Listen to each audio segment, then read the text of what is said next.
pour représenter mon ministère, si je peux dire ainsi. Alors, je suis dans la diplomatie, voilà.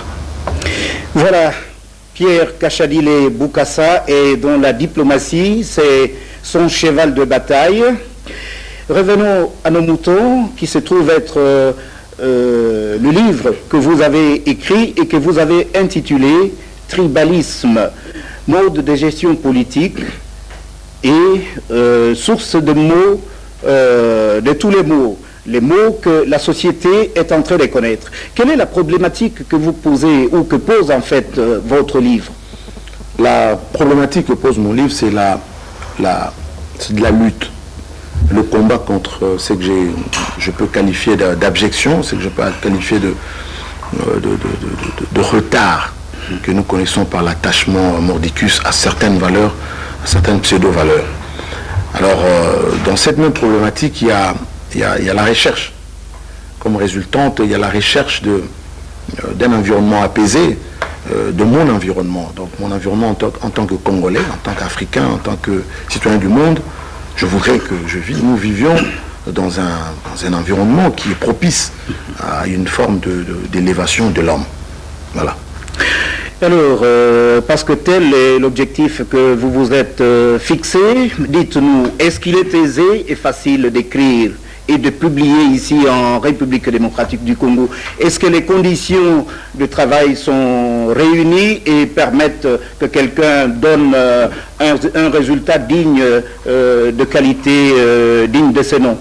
Non, c'est très difficile. C'est-à-dire il y a un phénomène paradoxal. Autant en Afrique centrale, nous avons le pays qui a beaucoup plus de support, c'est-à-dire d'infrastructures pour faire un livre. On a des imprimeries, en tout cas, de bonne qualité. Autant c'est très difficile pour arriver à acheter un livre du point de vue matériel. Il n'y a pas un encouragement. Ce sont des personnes privées qui peuvent vous venir en aide et tout ça. Alors qu'ailleurs, il y a des fonds spéciaux pour encourager l'écriture. C'est vrai que c'est très difficile. Ici, vous n'avez pas été assisté. Comment êtes-vous parvenu à écrire et surtout à publier? Comment vous étiez-vous pris? J'ai dû faire appel à certaines personnes, notamment certaines personnes que je peux qualifier de grands frères, mes grands frères à moi. Ils m'ont aidé financièrement et puis ça a été vite. Voilà, comme les Africains ne s'abandonnent jamais, il y a la complémentarité et l'aide réciproque. Nous allons passer à l'avant-propos de votre livre. Et dans l'avant-propos de votre livre, vous avez écrit ce qui suit. Nous citons: la découverte de fabuleuses richesses du sol et du sous-sol congolais ont donné des vertiges au monde. C'est ainsi que la forme la plus urgente de s'approprier ces richesses consistait en une occupation par la force de contrées africaines. Ça, c'est vous qui le dites. Votre démarche, soulignez-vous, a consisté à focaliser l'attention des lecteurs sur l'implication comportementale des tribus ou des groupes ethniques et les effets irrélatifs sur le fonctionnement ou le dysfonctionnement du moule juridique qu'est l'État. L'homme, rassurez-vous, est le responsable de toutes les catastrophes qui surviennent à la suite de son fait. Fin de citation. Voulez-vous expliciter un peu le message que vous êtes en train de passer à l'avant-propos de votre livre? Oui, vous savez, j'ai voulu scinder ça en deux compartiments. C'est-à-dire, d'un côté, je voulais montrer l'importance qu'a notre pays dans le monde, par la détention par lui, certaines matières premières, d'un sous-sol fabuleux, d'une végétation à faire crier ceux qui habitent dans le Sahara, ainsi de suite. Et puis de l'autre côté, parler du peuple qui est sur ce sol et de l'harmonie ou la désharmonie, si je peux dire ça, de ce peuple par rapport à ce que représente ce pays. Vous voyez, j'ai dû utiliser une forme de dichotomie pour dire, voilà, d'un côté, nous avons des richesses terribles qui ont fait qu'il y a eu des explorations ici, il y a eu la colonisation, il y a eu même une propriété privée qui appartenait au roi Léopold II, et puis nous sommes devenus l'État indépendant, l'État laïcé, l'État indépendant, comment on appelait ça, laïcé, l'État indépendant du Congo, et puis après le Congo indépendant, Zaïre, et puis nous sommes redevenus RDC. Alors, je voulais montrer ce cheminement-là, voir quel est l'impact des tribus, parce que être assis sur autant de richesses et ne pas avoir un développement harmonieux m'a donné beaucoup de soucis, parce que je voulais savoir, et notre pays est toujours qualifié d'un pays extraordinaire à l'étranger. Nous ne savons pas ce que nous sommes, et nous ne voulons pas voir en face ce que nous sommes. Alors j'ai compris qu'il y a quelque chose qui fait que nous ne soyons pas développés, c'est le tribalisme.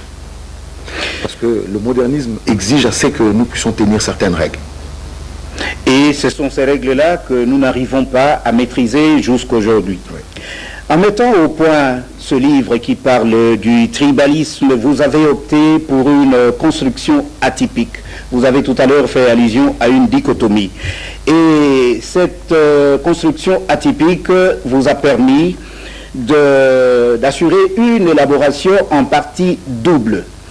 Et cette élaboration, vous reconnaissez qu'elle vous a mis face à une dichotomie. Vous veniez de faire allusion à cette dichotomie qui s'apparente un peu au non-respect de principes de l'orthodoxie du domaine des lettres.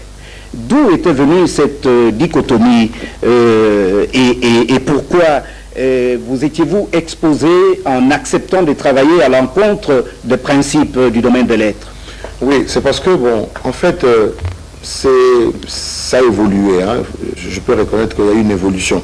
D'ailleurs, je m'inscris dans cette lignée.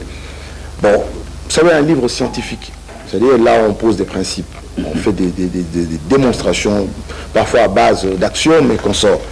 Mais ici, il s'agissait d'un livre double, à caractère double. D'un côté, il y a des notions de sociologie, l'étude du fonctionnement de la société, des rapports entre les humains, et puis de l'autre côté, l'appel à certains sédiments liés à la science, à la science pure, comment comprendre l'homme en tant qu'être suprême, être créé par Dieu et tout ça. Donc j'ai mélangé d'un côté les sédiments scientifiques et puis de l'autre côté la vie de société et puis ce que je qualifie d'histoire racontée ou vécue. Oui, j'ai pris d'un côté des choses que j'ai vécues moi-même, des choses qu'on m'a racontées, certaines choses que j'ai pu vérifier bien sûr, et puis de l'autre côté j'ai fait appel à la science, à la sociologie, à l'anthropologie, à pas mal d'autres sciences humaines auxquelles j'ai fait référence, où j'ai fait appel pour coller aux réalités du moment, aux réalités sociologiques congolaises. Donc il vous a fallu un exercice gymnique formidable pour arriver à mettre au point ce livre-là suivant ces aspects-là. Bien sûr, beaucoup plus de, comment dirais-je, de cris de détresse. C'est-à-dire qu'en parlant ainsi, je me suis vu en face d'un miroir en tant que Congolais, et je me demandais pourquoi certaines choses ne marchent pas. C'est vrai, les gens vont me dire non, il n'y a pas que le tribalisme, ça c'est vrai, mais je crois que le tribalisme occupe une place assez importante dans la déchéance de notre société. Quant à la gestion de l'État, Le tribalisme, c'est ce mal qui est en train de ronger notre société. C'est M. Pierre Kachadile Boukassa qui le dit. M. Pierre, en introduisant votre livre, vous introduisez votre livre par ce que vous avez appelé les incertitudes de la terminologie, et tout en faisant réfléchir l'opinion sur l'ethnicité et la politique dans les États contemporains. À propos de l'ethnicité, vous vous étiez rabattu sur la table ronde internationale qui a eu lieu en France en 1982. Qu'est-ce que nous pouvons retenir de termes incertitudes, de terminologie, et qu'avez-vous à nous dire en rapport avec cette table ronde, quelles sont les résolutions ou les recommandations qu'on peut retenir de cette table ronde de France en 1982? Oui, c'est-à-dire que lorsque je parle des incertitudes de la terminologie, c'est par rapport à l'intitulé du livre. C'est-à-dire, vous savez, à un moment donné, en sociologie africaine, parce qu'il y a de sociologie, il y a la sociologie en général, et nous avons ce qu'on appelle chez nous la SOCAF, la sociologie africaine. La tribu et l'ethnie, à un moment donné, se confondent. Nous, en SOCAF, en sociologie africaine, on peut dire que la tribu est une sous-composante de l'ethnie. Mais lorsqu'on veut poser le terme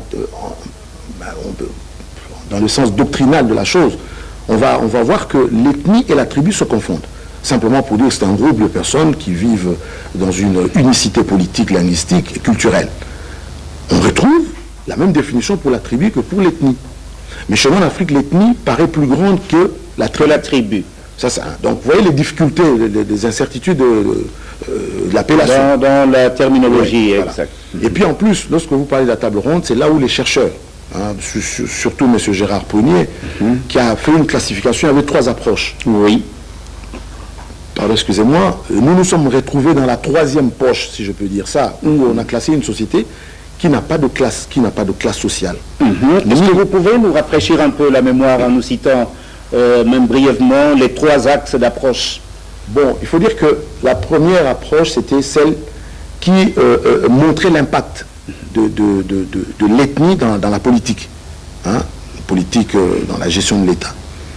Bon, il y avait une deuxième approche. Bon, là, je donne ça d'une façon succincte. Oui. Bon, la deuxième approche montrait que la politique, autant qu'autres domaines sociologiques, avait en même temps un impact sur la gestion de l'État et autre chose. Et puis il y avait la 3e approche, où l'ethnie comme telle avait un sens, mais que Gérard Prunier donnait comme une société où il n'y a pas de classe. On la montre. Notre société, il n'y a pas de classe. Les autres, les 2 approches-là, là-dedans, on trouve des classes sociales. Chez nous, il n'y a pas de classe sociale. Il n'y a même pas de strate. C'est-à-dire que nous recherchons encore. Nous ne pouvons pas dire aujourd'hui, bon, comme à l'époque, comment dire, jadis, on parlait de la bourgeoisie, la seigneurie et tout ça, où il y a une catégorie des gens, des nobles, ainsi de suite, et liés aux catégories socio-professionnelles. Ça n'existe pas chez nous. Chez nous, nous recherchons depuis l'indépendance jusqu'à présent, nous n'avons pas de classe. Et surtout pas ce qu'on appelle la classe moyenne n'existe pas. Entre les deux, quoi, entre ceux qui sont riches, ceux qui sont pauvres, il y a une classe moyenne qui donne un équilibre pour que la société soit stable. Nous n'avons pas ça. Ça, c'est la 3e approche qui a été, comment dirais-je, développée par Gérard Prunier à la table ronde de 82, qui a réuni beaucoup de sociologues.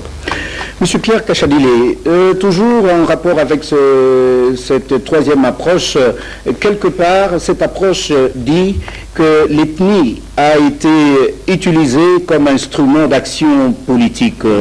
Qu'est-ce que ça veut dire exactement? Oui, c'est-à-dire que dans la 3e approche, oui, déjà Prunier, il dit que l'ethnie ou la tribu a été utilisée. Toute la politique de gestion d'un État peut être fondée sur l'appui de l'ethnie. C'est-à-dire que Gérard Chamba, vous êtes mon frère tribal, moi je suis un leader politique. Tout ce que je fais peut paraître bon chez vous. C'est-à-dire que je fais des choses qui sont supportées par les miens qui sont de ma tribu. Quelle que soit la nature de ces faits-là, quelle que soit la nature de mes actions politiques, mes frères doivent me supporter. Voilà, c'est là où on rejoint Gérard Prunier qui dit que l'ethnie est un élément formidable pour gérer politiquement les États africains, et notamment en Afrique centrale. Cette approche dit aussi que c'est au sein de celle-ci qu'on connaît beaucoup de divergences de vues les plus vives, et que la République démocratique du Congo se serait inscrite sur cette lancée-là. C'est-à-dire qu'en République démocratique du Congo, on a choisi la divergence de vues. Comment pouvez-vous expliquer cette façon-là de voir la République démocratique du Congo s'inscrire sur cette ligne de conduite? Oui, bon, c'est malheureux, mais c'est comme ça. C'est une dure réalité. Les pays africains en général, dont le nôtre, nous avons vu certains événements depuis 60 qui ont démontré combien, en lieu et place d'un projet de société, les hommes politiques avaient beaucoup plus un discours extrêmement tribal, pour ne pas dire d'exclusion par rapport aux autres. Alors, la difficulté, c'est quoi? C'est-à-dire, d'un côté, on veut vivre dans un État qui a ses règles. L'État moderne a des règles. C'est-à-dire que l'État, pour vivre un État, il y a des institutions de l'État qui sous-tendent l'action du gouvernement, qui font que la police, l'armée, la fonction publique, l'administration centrale, quoi. Ces choses-là font que, pour que l'État vive, ces choses doivent être fortes. Or, lorsque vous y mettez une dose de tribalisme, c'est-à-dire de sentimentalisme exacerbé, l'État ne va plus bien fonctionner. Vous voyez, toutes les guerres civiles que nous avons connues au Congo, bon, les événements de 92 au Katanga, les tueries d'Idiofa, les tueries de Katekelai, la boucherie de Bakwanga, je n'ai pas évoqué d'ailleurs dans le livre, les antagonismes qui ont conduit même à des tueries entre frères, des guerres fratricides comme entre les Balouba au Kasaï là-bas, et ainsi de suite. Nous avons connu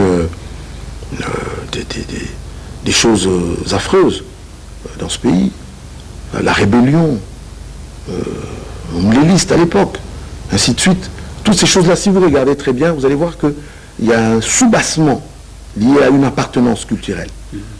Ce ne sont pas, c'est pas réellement des projets de société sur lesquels les populations rurales se basent, mais c'est souvent sur un discours d'un frère que l'on suit. Ainsi, nous pouvons dire, par exemple, qu'en s'inscrivant sur cette ligne de conduite, la République démocratique du Congo s'était d'office condamnée à vivre avec le tribalisme. Bon, nous ne sommes pas condamnés à vivre avec ça, mais c'est un danger qui nous guette. Pourquoi? Un danger de disparition. Vous savez, nous sommes à l'ère de la mondialisation. Notre pays est un grand pays. Un grand pays du point de vue des richesses potentielles. Et le monde a besoin de ces richesses-là pour se développer. Nous sommes là dans nos querelles tribales, des querelles qui font qu'à un moment donné, dans le cadre de la mondialisation, vous voyez les Occidentaux en train de venir en force pour décréter, par exemple, vous savez, notre forêt équatoriale, actuellement, c'est un bien qui appartient pratiquement à l'humanité. À cause de l'oxygène, après l'Amazonie qui est dépecée, on est en train de préserver la forêt équatoriale. Mais si nous continuons à être là, vous êtes de tels coins, est, ouest, nord, sud, ah non, ces gens-là, il faut faire peur, il faut faire très attention à ces gens-là, tout ça, alors que nous voulons bâtir un État. Les autres viendront aussi pour prendre ce pays. Parce qu'ils vont trouver que non, les Congolais sont en train de freiner le développement du monde. Il y a des minéraux que les Blancs ont déjà découverts dans les laboratoires qui se trouvent sous nos pieds ici. Nous ne connaissons même pas. Vous savez, il y a 20 ans, on ne peut pas parler du coltan. Du coltan, les colombo-tantalites.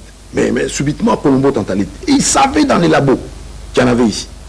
Vous comprenez? Je suis tenté de vous poser la question de savoir ce que c'est le tribalisme.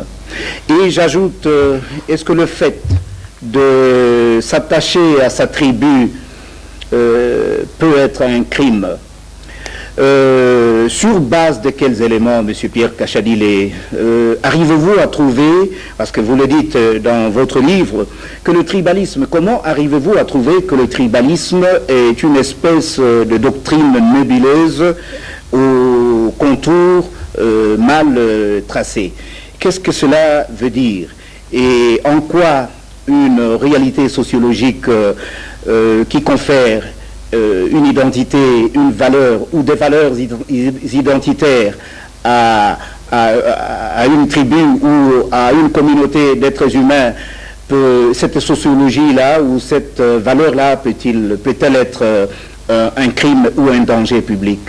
Bon, je commence d'abord par dire que la tribu est une bonne chose, parce que c'est une réalité que nous ne pouvons jamais dénier à qui que ce soit. Le tribalisme, par contre, c'est une tendance, une mauvaise tendance à faire prévaloir l'appartenance à cette même tribu sur l'appartenance à la nation ou à l'État. C'est une mauvaise tendance à vouloir avantager les membres de sa tribu au détriment des autres membres de la communauté nationale. Du moment où on fait avantager, je pèse bien le mot avantager, les membres de sa tribu dans un espace étatique, cela va créer ce qu'on appelle de frustration et le goût de revanche. Et par la détention des pouvoirs, par le fait d'arracher le pouvoir à ceux qui en ont, pour mettre en place pratiquement la même chose, un cercle vicieux. Mais le fait d'avoir des valeurs et la mise en commun de ces valeurs est une forte richesse. Maintenant, il faut doser. C'est le dosage qui fait problème. Lorsque vous ne dosez pas certaines choses, par exemple les avantages que vous attribuez à certains membres par rapport aux fonctions de l'État, il y a problème. Parce que rien ne dit que vous qui détenez le pouvoir, ce pouvoir vous est tombé de Dieu. Ou que vous allez rester éternellement en train d'exercer ce pouvoir-là. Oui, même lorsqu'on dit tout pouvoir vient de Dieu, mais non, il y a aussi des pouvoirs qui viennent de Satan. Donc, lorsqu'il y a de l'injustice et que tout le monde ne trouve pas son compte, c'est là où le tribalisme devient une mauvaise chose. Mais la tribu est une très bonne chose. Comprenez? Voilà un peu la nuance. Parce qu'il ne faut pas que les gens disent avoir ses origines, avoir une langue, mais c'est une richesse. Parler d'une manière donnée, une manière du coin, manger des choses si différentes, hein, l'art culinaire d'un coin ou d'un autre, ce sont des richesses extraordinaires. Ce journaliste, je veux vous dire, j'étais à une fête un jour au Caire, une fête africaine. Au Caire, en Égypte. En Égypte, j'étais en vacances là-bas. Alors on m'a invité par le chargé d'affaires pour que je l'accompagne à une fête africaine qui était organisée chez le doyen du corps diplomatique, c'était un ambassadeur camerounais. Nous sommes arrivés là-bas, il fallait exposer les mets africains. Mais je vous dis, mon frère, le pondou, c'est quelque chose d'extraordinaire. Le pondou de chez nous ici. Oui, le pondou. Alors, vous voyez le pondou exposé là-bas. Et on l'a préparé de 1001 façons. Avec arachide à la pluie, arachide grillé, non grillé. Il y a le pondou qu'on est en train de, comment dirais-je, je peux pratiquement dire déchirer. On déchire les feuilles avec les mains comme ça. Oui. Ça, c'est à l'équateur chez les Mwandi, par exemple. On met les maïs là-dedans. Mais c'est exquis, cette affaire-là. C'est formidable. Vous voyez, ça, c'est congolais. Mais ça, c'est une richesse. Mais maintenant, lorsque on arrive à la gestion de l'État, c'est autre chose. Donc, ce sont deux choses différentes. Ah oui. Et qu'il faut gérer différemment. Voilà. Le premier chapitre de votre livre est consacré au contenant culturel dont les avantages suscitent la haine. C'est toujours vous qui le dites dans votre ouvrage. Pouvez-vous nous parler un peu de ce contenant culturel, de ses avantages et de la façon dont ceci suscite la haine au sein de la communauté? Oui, vous savez, j'avais défini tout à l'heure le tribalisme comme étant une tendance à vouloir prévaloir son appartenance à la tribu sur l'appartenance à l'État. Et j'ai dit, c'est une tendance à vouloir avantager les membres de sa tribu. J'ai dit bien avantager. Donc il y a les avantages dedans. Et lorsque ces avantages ne sont pas bien partagés, la haine s'ensuit parce que les autres se trouvent marginalisés. Ils se disent, voilà, mais pourquoi il y a autant de ministres qui soient seulement de tel coin? Pourquoi il y a autant de PDG? Pourquoi autour du chef, par exemple, il n'y a que les gens de tel coin qui sont là? Bon, nous sommes tous des Congolais. Et puis, vous savez, ce journaliste, nous nous trompons souvent. L'être humain reste l'être humain. Moi, je crois que l'Africain a un petit quelque chose, un petit retard, excusez-moi, je suis africain, j'ai ce retard, à considérer que d'abord, c'est crescendo, hein. Il y a la famille. D'abord, ils sont très, très pieux, très chrétiens, mais ils ne suivent pas un commandement de Dieu. C'est-à-dire qu'il dit qu'il faut aimer son prochain. Dans la Bible, on n'a jamais dit qu'il faut aimer sa famille ou sa tribu. On dit qu'il faut aimer son prochain. Alors, les gens vont à l'église, ils prient Dieu tous les jours. Mais vous entendez toujours, oh, mon maman nanga, vraiment dékonanga et tout ça. Mais ils ne respectent pas Dieu. Et ce qui fait que, lorsqu'on poursuit, on va quitter la famille, on arrivera au clan, à la tribu, même dans la même tribu, il y a des poches, il y a des familles, il y a des branches, des branchements et tout ça. Et puis après, à l'État. L'État qui englobe maintenant, qui prend en compte toutes les autres tribus.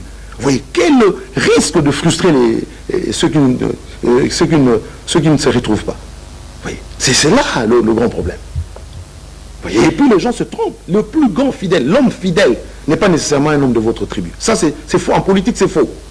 Parce que j'explique une notion, le côté pervers, je sais qu'on arrivera là. Oui, le côté pervers, on va en parler bientôt, mais j'aurais souhaité que vous reveniez un tout petit peu sur le contenant culturel. Oui, bon, lorsque je parle des avantages dans un État, moi j'ai donné quelques exemples qui ne sont pas exhaustifs.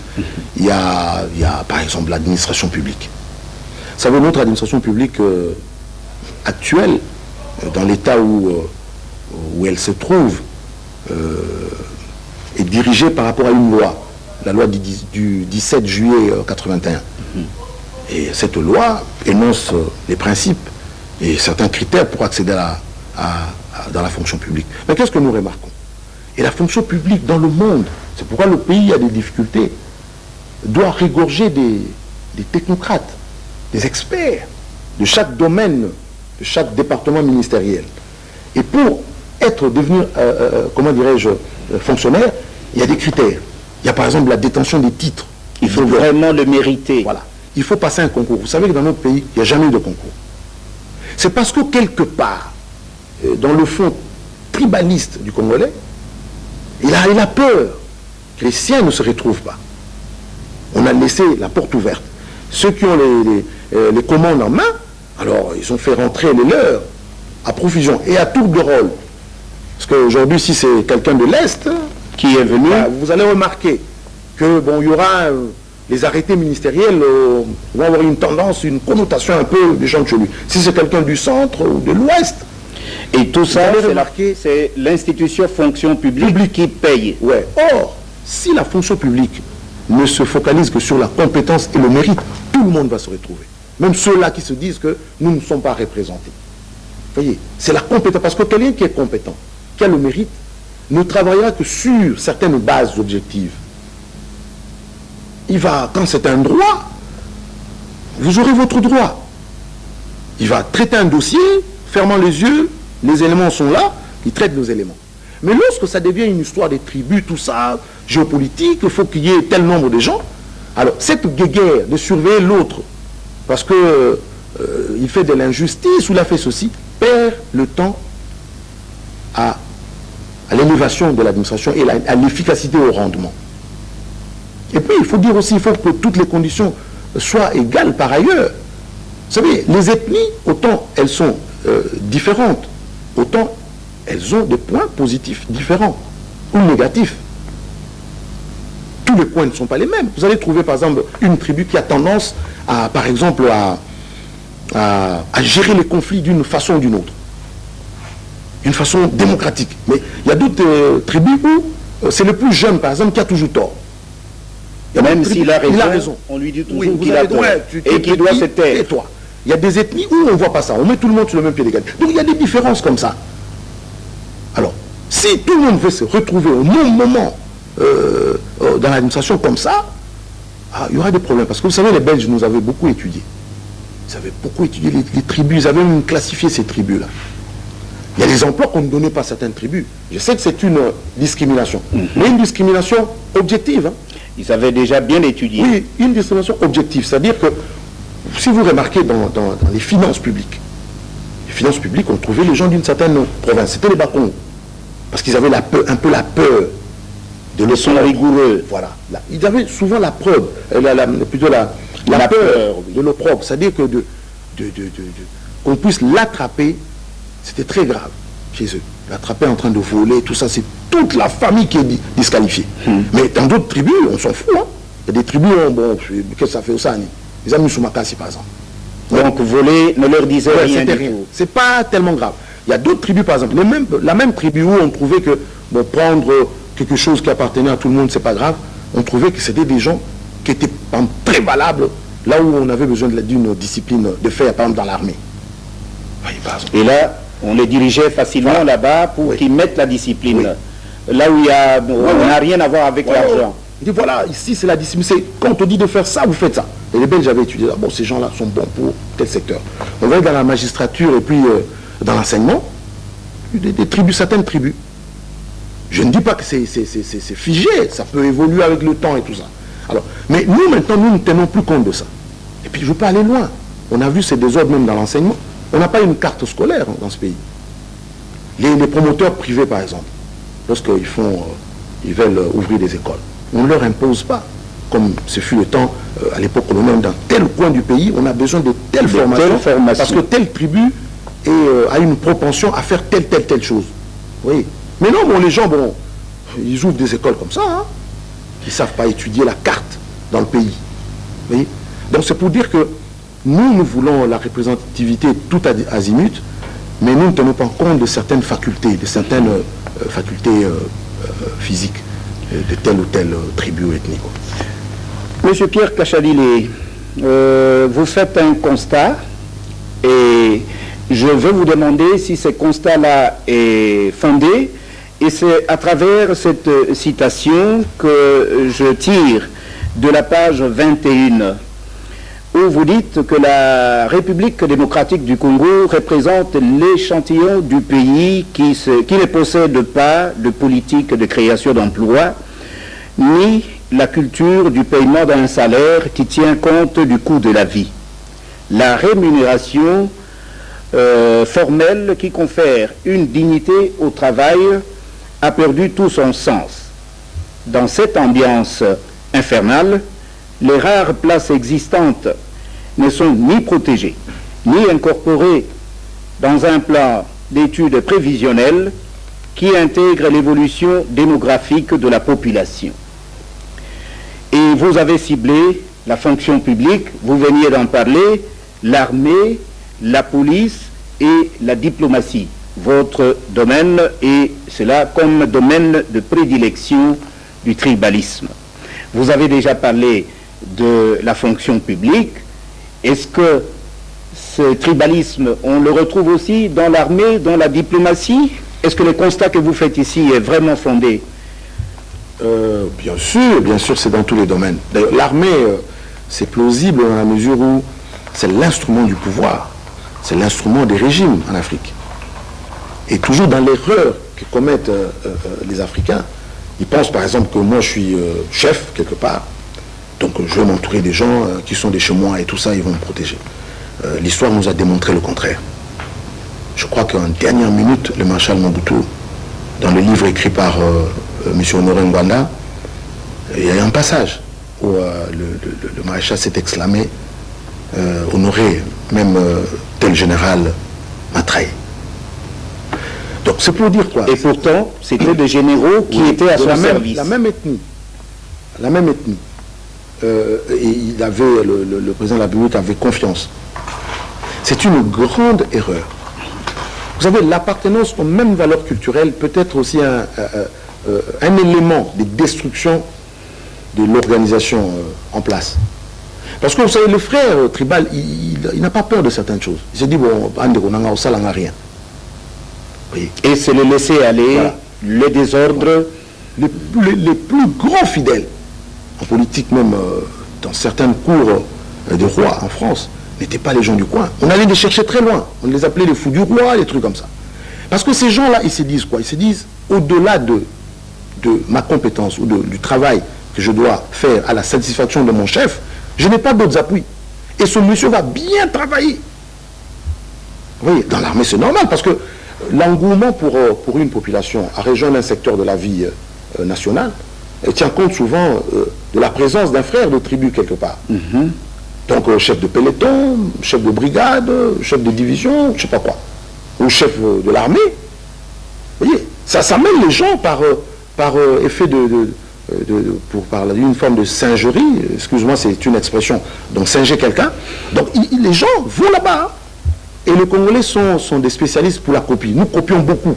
Vous voyez, quand Chamba fait quelque chose, nous tous nous suivons. C'est comme ça que vous allez remarquer dans l'armée la prééminence, par exemple, d'une forme d'ethnie, enfin, plutôt la prépondérance d'une ethnie ou d'une province au sein de l'armée. Et ce qui est chose grave. Oui. En Afrique, c'est monnaie courante. Hein. C'est parce que le chef a peur un peu. Mais c'est une fausse peur, c'est une appréhension inutile. Parce que vous savez, la confiance naît de certains avantages et certains besoins. Lorsqu'on a certains besoins, ces besoins sont satisfaits, la confiance croît. Vous voyez, autour du chef. Et les plus grands fanatiques sont souvent les gens d'autres provinces ou d'autres tribus que la tribu du chef. Hein. Ça a été démontré. Mais les Africains, ils continuent toujours. Ils ne savent pas que, comme disait Machiavel, l'homme étant changeant, même votre frère de tribu peut changer. C'est ça que je qualifie de côté pervers du concept, la trahison intratribale. Parce que si ceux qui servaient loyalement hier se retournent contre leur chef, peuvent se retourner leur frère. Je vous donne un exemple. Vous êtes à deux. Il faut nommer deux personnes d'un coin donné du pays, d'une tribu. Vous êtes à deux. Vous ne restez qu'à deux, vous êtes de la même tribu. Vous ne verrez jamais un de frères dire « Mon frère, je vais vous laisser la place ». Qu'est-ce qui va se passer? Un de frères ou les deux en même temps vont aller au-delà de la tribu, chercher des appuis au-delà de la tribu. C'est-à-dire qu'ils vont chercher des gens qui ne sont pas de leur tribu pour dire « Voilà, appuyez-moi, moi je dois passer ». Donc c'est pour dire que cette pseudo-fraternité n'existe que le temps du discours. Vous voyez, donc dire « Voilà, c'est mon frère, vous savez, tout ça, tout ça ». Mais Batika Bino Mbali. Batika Bango 2, parce que la place. Au moins, Bitumbo Bima. Alors, Monsieur Pierre Kachadile, est-ce qu'en diplomatie, on retrouve aussi les traces du tribalisme? Mais c'est un domaine comme un autre, comme l'armée. C'est un domaine comme l'armée. Partout, on trouve ça. Vous savez, si on faisait les comptes, par exemple, on faisait le compte pour voir combien y a-t-il des gens à la fonction publique, d'abord au ministère, et par rapport à certains ministres qui sont passés, par rapport à certains vice-ministres, par rapport... On verra une courbe, on verra un genre de parabole qui montre que, voilà, à l'époque de Chamba responsable, il y a eu telle tendance. À l'époque de telle, ça existe. Ça, c'est vrai, hein, ça existe. Parce que l'Africain, le Congolais, je ne sais pas si je peux appeler ça, n'a pas de chance, mais la chance, on doit la créer nous-mêmes. Le Congolais n'a pas encore compris que nous sommes en retard. Vous savez, monsieur le journaliste, il y a des coins du pays qui vivent encore comme à l'état de la pierre taillée. Et ça, c'est très grave. Oui, mais oui, ils continuent. Ces gens continuent toujours à dire « Ah, on a Zande Konangai ». Ils donnent des mandats, par exemple, de députés. Vous savez, il y a même des routes de dessert agricole. Et les gens qui ont bouffé l'argent de ces routes-là, ce sont les fils du coin. Et ils n'ont rien fait. Ils n'ont rien fait. Mais la population continue à leur faire confiance. C'est toujours Nde Konangai. Oui, et ça, c'est aussi un aspect du tribalisme. Quelqu'un qui ne s'occupe pas de vous, mais au nom du tribalisme... Vous l'appuyez toujours. Vous dites non, Zandeko. Ah non, vous votez parce que Zandeko. Non, Ligi à Zandeko Nangai. Mais Ndeko Nayo, nous salons naïe ou azui. Et ça pour nous sabino. Mais derrière joueur Makamuna à Keguna, à Bossanabino. C'est souvent, c'est toujours comme ça depuis 1960, c'est toujours comme ça. Ça, je parle des routes de desserts agricoles à titre d'exemple, mais c'est flagrant. Il y a des honorables députés qui se sont mêlés dans l'histoire des routes de desserts agricoles. On a donné beaucoup d'argent. Cet argent a disparu. Mais vous verrez toujours, il est vraiment... Et si on faisait une petite extrapolation, nous laissons un peu de côté le livre, par rapport aux réalités que nous connaissons aujourd'hui. Le pays est en pleine période électorale. Et ce que nous avons connu pendant la campagne et même pendant les élections, est-ce que ça vous rattache un peu à ce que vous déplorez, le tribalisme? Mais bien sûr, parce qu'il y a eu un nouveau concept, inventé d'ailleurs par les hommes politiques, parce qu'ils parlent Est-Ouest, tout ça. Parce qu'avant, dans le temps, on parlait du Nord-Sud. Tandis qu'aujourd'hui, c'est Est-Ouest. Tout ça, c'est le tribalisme aussi. C'est pour les besoins de la cause. Vous savez, il y a des gens qui exacerbent ça. Moi, je crois que le peuple congolais, c'est un peuple qui mérite autre chose que ça. L'élite politique doit être une élite de grande valeur pour amener les gens au développement. Dire que il y a Est, Ouest, tout ça. Non. Parce que nous devrions construire des autoroutes qui quitteraient par exemple Kinshasa, donc je suis dans ma voiture, je voudrais me rendre à Guémena. J'emprunte une autoroute. Mais si nous ne nous entendons pas, par où nous allons commencer? Parce que lorsque nous allons décider, nous on va commencer telle route, ah les autres vont dire, ah non, mon ibino, ça Et on aura d'éternelles querelles à longueur de journée. C'est pourquoi il faut des plans. Tantôt on a entendu plan quinquennal par-ci. Ça ne marche pas parce que les fils du coin ne servent pas leur coin avec souci de développement. Je pleure parce que c'est le développement. Nous sommes en retard. Vous vous rendez compte, j'ai mon grand frère qui était dans la région de l'Équateur. Il m'a dit, vous savez, pour quitter Boindé, aller à Befale à Boindé, pour acheter des allumettes, on envoie un petit garçon, il va faire 2 jours. Hein, à pied. La route n'existe plus. Là, il fait le pied, il n'y a même pas de transport. Je suis arrivé en Bujimaï une fois. Le bastion du diamant industriel. J'arrive là-bas, je vois des enfants avec des gros ventres. Pieds nus. Malnutris. C'est grave. Vous voyez, il y a des gens avec des goitres. Mais à Bujimaï, où le diamant bat son plein. Oui, j'étais dans le Bas-Congo. La route qui quitte Kisantu, Inkisi, pour aller en Guidinga. Parce que moi j'ai étudié au Bas-Congo, à l'Info. Il y a une route de près, en terre, hein, de près de 300 km je crois. Il y a un monsieur qui voulait s'occuper de cette route-là. Au nom de querelles, toujours des clans, des tribus, tout ça. On l'a empêché. Parce qu'il y a des tribus qui empêchent, par exemple, d'autres personnes, d'autres tribus, à réaliser certaines choses. Pas peur que non, on va trouver que chez nous ça ne va pas, alors vous ne faites rien. Vous savez, jusque dans les années 80, construire une maison en étage en province, il fallait avoir l'autorisation de Kinshasa. Ah bon? Ah ben vous ne le savez pas. Ah non? Ben alors c'était très grave. Ben oui. Et tout ça c'était de la discrimination bien pure sûr, et simple. bien sûr, parce qu'il y a des gens dans leurs idées saugrenues, dans leurs idées sataniques. C'est une guerre qui était bien placé, vous le restez toujours au-dessus de tout le monde. Non, d'un étage, hein. Il fallait demander l'autorisation pour construire dans les années 70, début 80.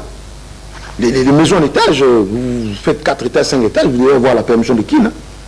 Sinon, vous devenez dangereux. Mais, lorsqu'on voit le fond, c'est un fond tribal. C'est une guerre tribale. C'est-à-dire empêcher, par exemple, vos chambres de tel coin. Ah ben, soit tout le monde a un étage, et puis on va ça danger. Donc, non. Vous salaté. Disez la namouké. Ça, c'est du n'importe quoi. Et bien sûr. C'est une forme, comment dirais-je, perverse du concept. Hein. Quand je t'empêche au nom de ma tribu, ça dit que je trouve que, bon, sur les chambres, c'est le cas, moi, dans la tribu, moi, rien. Non, je vais t'empêcher. Je t'empêche parce que tu as le pouvoir. Ouais. Par exemple, je t'empêche.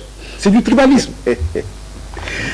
À la page 28, M. Pierre Kachadile, en rapport avec les contenants culturels, nous sommes en face de ce que vous avez appelé instruments et abris des politiciens, qui ont comme sous-bassement les tribulations d'un État pluriel et les partis politiques. Que traduisent ces mots? Instruments et abris des politiciens, et puis, tribulation d'un État pluriel, qu'est-ce que tout cela traduit? Bon, avez-vous des illustrations à nous faire par rapport à ces termes-là? Parce que nous avons trouvé dans l'ouvrage, vous avez vécu des moments assez houleux à l'Assemblée constituante et législative Parlement des transitions, la CLPT à Lubumbashi. Est-ce que vous pouvez nous illustrer un peu ce que vous avez vécu à la CLPT par rapport aux termes ici? Okay. Bon, État pluriel, tribulation d'un État pluriel. D'abord, pourquoi État pluriel? Parce que nous sommes un État assez particulier, spécial. Les gens, en même temps, nous avons 450 tribus ici. Et puis, avec plus de 250 dialectes, aux langues vernaculaires et tout ça. Les gens, en même temps, ils veulent vivre ensemble. Parce que nous avons la partition préparée, concoctée par des laboratoires dans le monde. La partition de notre pays a été vouée à l'échec parce que le peuple congolais ne voulait pas. Ne voulait pas que le pays soit balkanisé. Mais en même temps, nous faisons montre d'un tribalisme vraiment viscéral. Vous voyez? Alors, c'est ça que j'appelle État pluriel. Il y a tout dedans. Vous savez, il y a tout dedans. Une complexité terrible. Incroyable. Et puis, la façon dont on a coupé notre État, à travers, à partir de la conférence de Berlin, la façon dont on a coupé notre État, il y a eu des ethnies qui sont à cheval entre deux États. Hein? Par exemple, vous allez trouver du côté de Brazzaville, du côté de Bolobo, Il y a des familles, hein. Il y a d'autres qui sont au Congo, il y a d'autres qui sont ici. Donc il y a une partie de famille au Congo-Brazzaville et une autre en République démocratique du Congo. C'est de la même tribu. Par exemple, les Maniangas. Les Maniangas sont de part et d'autre, à Luozi, vers Luozi là-bas. C'est un peu comme les Bashi Bien sûr, qui vers à l'est là-bas. Oui. Vous allez voir vers l'Angola, les Bambata sont de part et d'autre, les Bazombo, ainsi de suite. Et donc, nous sommes un État réellement pluriel. Voilà pourquoi j'ai intitulé un État pluriel. Et tout ce qui concourt au rapport entre nous, je qualifie de tribulation. Oui. Et puis, vous m'avez parlé de... Est-ce que vous pouvez nous illustrer un peu par rapport à ces termes-là, ce que vous-même vous avez vécu à la CLPT à Lubumbashi? C'est une histoire vraiment triste. Une histoire triste. Il fallait beaucoup de courage pour écrire ça dans ce livre. Moi, j'étais député à la CLPT. Je faisais partie du quota présidentiel de Musée Laurent Désiré Kabila, que nous regrettons tous, en particulier moi-même, quoi. Oui. Alors, nous étions à Lubumbashi, il s'est passé des choses incroyables. À un moment donné, le Parlement a été scindé en deux. C'est-à-dire, on voyait d'un côté, c'est exacerbé par les responsables. Hein. Ceux qui devaient diriger le Parlement se sont mis à le diviser. Oui, bien sûr. D'abord, il y avait la mise en place des groupes parlementaires de province. Ce qu'il ne fallait pas parce que c'était la division. Voilà, qu'il ne fallait pas faire. Musée ne voulait pas de ça. Le président ne voulait pas parce que c'était un parlement de combat. En temps très difficile, au moment où nous étions indexés, il y avait un embargo sur nous, dans tous les domaines. Il ne fallait pas ce genre de choses. Mais, n'empêche, les groupes parlementaires, après l'éviction du président Chamala et du vice-président Banza Angakolo,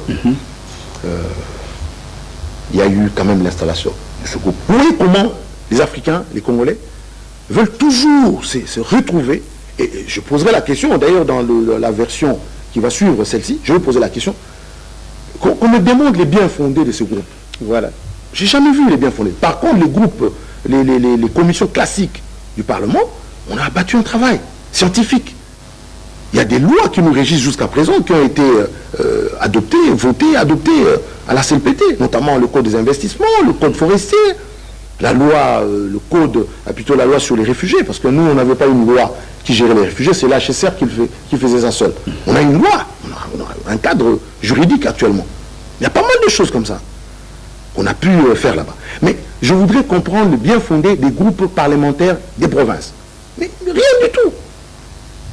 Si ce n'était que des querelles ou des oppositions par rapport quand je dis instruments des politiciens, voilà, c'était des instruments qu'on opposait aux autres qui ne voulaient pas suivre une certaine ligne. À quoi bon avoir ce genre de groupe, les provinces? C'est dans un parlement, ce sont des groupes liés à l'idéologie, aux partis politiques. Il y a des commissions classiques d'un parlement qui correspondent très souvent au ministère, au département ministériel plutôt. C'est ça le groupe. Quand on dit la commission des affaires étrangères, chargée des affaires étrangères, il y a un ministère des affaires étrangères. Commission politique, ou je ne sais pas moi, commission politique, ministère de l'Intérieur, très souvent. Vous voyez? Mais bon, ces commissions-là, on dit voilà, les commissions... Les groupes parlementaires, par exemple du Kasaï, ou du Katanga. Mais pour faire quoi? Pour faire quoi?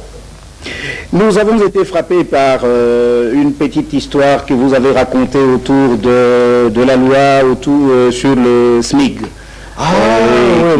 Bon, c'est-à-dire qu'il y a, vous savez, c'était une habitude, lorsqu'il y avait une question d'intérêt national, que les députés ou le Parlement ne comprenaient pas très bien, on faisait appel, on appelle ça une question orale. On faisait appel à un ministre pour qu'il vienne nous expliquer. Et c'était comme ça. Bon, il y avait une loi sur le SMIC, le président avait signé un décret, et le ministre en charge devait venir, c'était une dame, devait venir nous expliquer. Mais nous ne savions pas que c'était un guet-apens, et que c'était concocté pour, je sais pas moi, j'ai jamais compris cette affaire. Et subitement, on a vu les membres d'une province donnée se ranger derrière Madame la ministre, et le reste derrière la présidente du Parlement. Mais c'était terrible, je t'ai dit. Monsieur Pierre Kachadile, vous avez écrit aussi que vous avez connu cette situation à Lille en France, au sein de la communauté congolaise à laquelle vous apparteniez aussi. Il semble que le tribalisme aussi était d'actualité là-bas. Bien sûr, M. Joan, ça aussi, ça m'a beaucoup marqué, une petite histoire, c'est-à-dire qu'à chaque fin d'année, on devait se réunir dans le cadre d'une petite diaspora des Congolais qui devaient se réunir pour fêter ensemble. Et cette année, je crois que c'était en 1982, cette année-là, c'était assez différent parce que une communauté ethnique de notre pays avait décidé de fêter à l'écart. C'était moi-même, je suis allé trouver le sage du groupe pour lui dire, mais mon frère, comment vous ne venez pas avec nous? Le monsieur me dira, mais non, nous n'avons pas les mêmes réalités. Là, nous décidons pour envoyer des choses chez nous, ça ne vous concerne pas. Vous êtes du Kasaï, ça ne vous concerne pas. Moi, je suis du Bas-Congo. Alors que vous étiez une communauté congolaise en France. Oui, on cotisait pour vivre, pour fêter Noël et Nouvel An.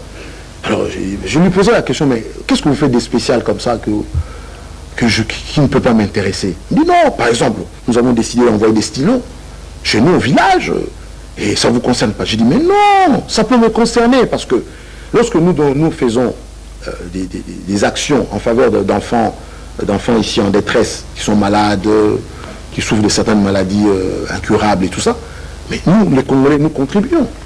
Mais pourquoi je ne le ferais pas pour les Congolais de chez moi, mais qui ne seraient pas de la même tribu que moi? Vous vous trompez, monsieur. Ça m'a marqué. La fête a foiré parce que c'était quand même une communauté assez dynamique et très intéressante qui pesait par ces éléments, qui pesaient dans la balance pour l'organisation de chaque fête, de chaque fin d'année. Vous voyez, donc on était triste, on a mal fêté. Et ça, c'est ce que j'appelle un enfermement stérile, inutile, qui ne procure rien, si ce n'est que le fait de se croire qu'on défend certaines valeurs virtuelles, hein, des valeurs qui ne disent pas leur nom, parce que le fait de ne pas fêter avec les autres n'est pas incompatible. Plutôt le fait de ne pas fêter avec les autres n'est pas compatible avec ce que vous voulez faire, quoi. Et c'est ce qui a fait que ça puisse échouer. Ouais.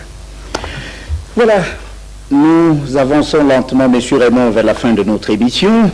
À la page 62 de votre livre, les contenants culturels recommandent la conception d'un État moderne. Et là, vous écrivez, Monsieur Pierre, que l'État, comme moule juridique par lequel une collectivité accède à l'entièreté de sa souveraineté internationale, marche à reculons en Afrique, mais particulièrement en République démocratique du Congo. Est-ce que vous pouvez nous le prouver? Mais bien sûr, parce que, vous savez, lorsqu'on dit État moderne voudrait dire la prise en compte de certaines forces qui font que cet État aille vers l'avant. L'État moderne voudrait dire des institutions fortes, la méritocratie, le sens que l'on donne à la vie d'un citoyen. Donc la protection que l'État doit mettre en place en faveur du citoyen. Et ces citoyens doivent se sentir sécurisés par l'État, en termes de sécurité sociale, en termes d'emploi. Alors, il est difficile de comprendre qu'un tribaliste, qui lui a une vision sectaire, une vision, comment dirais-je, limitée, puisse penser construire un État moderne. Mais c'est antinomique. Vous voyez, antinomique. Et l'État moderne voudrait que l'on puisse prévoir cette année que, par exemple, maintenant où nous sommes, dans 10 ans, nous devons construire autant d'écoles. Parce que nous avons fait une prévision démographique qu'on aura autant d'enfants. L'État moderne voudrait qu'il y ait une sécurité sociale pour que les gens se soignent, qu'il y ait des transports en commun, par exemple. Mais lorsque nous sommes là, nous quereller sur des postes, et puis les postes, c'est seulement une petite minorité qui occupe ces postes-là. Et la majorité reste dans l'oubli une fois le poste consommé. Vous voyez? Donc, voilà ce que je dis. Un tribaliste, un homme limité par la vision de la gestion de la société, ne peut pas être quelqu'un qui puisse, comment dirais-je, concourir à l'érection d'un État moderne. Voilà. Quelles sont les conséquences immédiates et lointaines du séparatisme que vous relevez dans votre livre? Les guerres Heureusement, bon, vous savez, c'est un sujet tellement, je trouve, succulent, que il y a des choses que j'avais pu dire avant déjà, avant la question. Vous savez, ce sont les conflits. Très souvent des conflits armés. C'est le manque de paix, l'entente, le manque d'entente, le manque d'amour. C'est-à-dire qu'on ne s'aime pas. Malgré on se dit chrétien, mais à un moment donné, on oublie, on commence à faire du mal à l'autre sur base tribale. C'est ça, voilà les conséquences. Et ça freine, et c'est à tour de rôle. Lorsqu'aujourd'hui, je dis, les Chamba maintenant sont bien, ils sont au pouvoir. Alors nous attendons notre tour, hein, quand ça sera nous. Parce que nous, par exemple, là où je travaille, j'ai entendu ça. Quand un ministre arrive, sa coterie tente de le récupérer. Et c'est à lui de résister. S'il résiste, tant mieux. S'il ne résiste pas, il glisse avec eux. C'est de dire, non, vous savez, Excellence, lorsque vous n'étiez pas là, ici, nous, on a beaucoup souffert. Hein. On a souffert. Hein. Alors, c'est notre tour maintenant. Hein. Parce que, vous savez, les autres, là, ils ont beaucoup d'avantages. Et si le ministre n'est pas un homme cartésien, un homme dur, un homme qui a un sens élevé, il va céder. Et c'est la catastrophe. Voilà. Et le cercle vicieux continue. Monsieur Pierre Kachadile, si vous étiez demandé de prodiguer un conseil par rapport au tribalisme, qu'est-ce que vous pouvez dire aux téléspectateurs qui nous suivent? Je dirais ceci, chers compatriotes, nous avons un pays magnifique. Magnifique. Nous qui sortions un peu de temps en temps, la valeur que nous avons, que nous-mêmes nous sabordons, un jour nous allons regretter. Ce pays est convoité par le monde. Le pays est convoité. Vous savez, la mondialisation, un terme qui veut dire simplement dire la globalisation ou le village planétaire, c'est pas par hasard que ces affaires-là arrivent.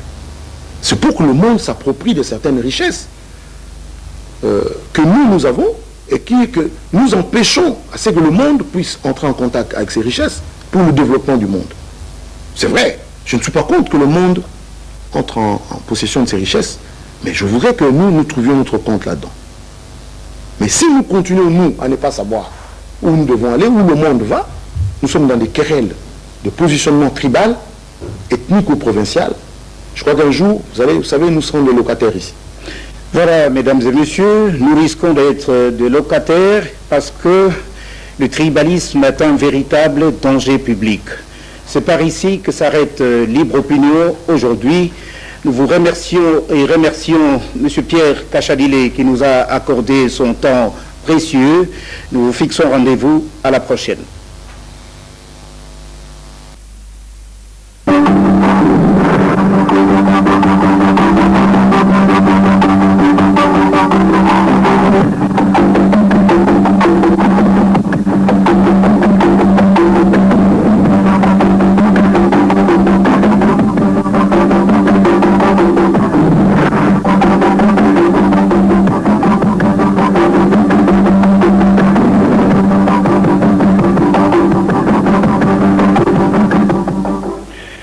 Mesdames et messieurs, chers téléspectateurs, bienvenue à Libre Opinion où nous nous retrouvons encore une fois avec l'honorable député Pierre Kachadile Bokassa que nous recevons sur ce plateau de la télévision nationale congolaise et lequel est déjà devenu un habitué à cette émission et surtout avec lequel nous allons débattre du problème de la diplomatie.